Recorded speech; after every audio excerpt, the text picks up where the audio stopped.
अरे थांब, तू खरंच घर सोडून चाललाय? इतकं सोपं वाटतं हे सगळं?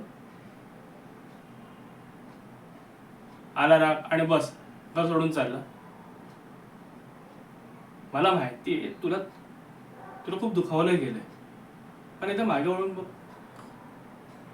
हे तेच घर आहे ना जिथे लहानपणी आपण क्रिकेट खेळायचो.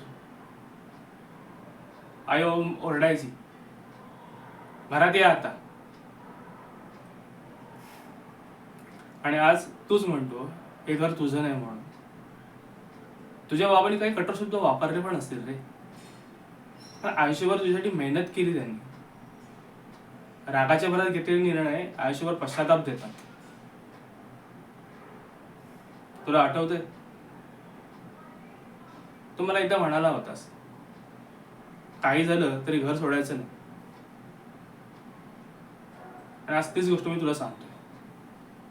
पळून जाणं सोपं असतं रे, पण नातं टिकवण्यासाठी लढावं लागतं.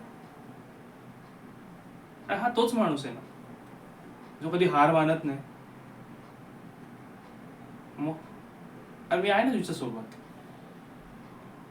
चल आपण दोघं शांतपणे बोलू. चल, कारण घर सोडण्यापेक्षा घर वाचवणं जास्त महत्वाचं असतं. समजलं? चल.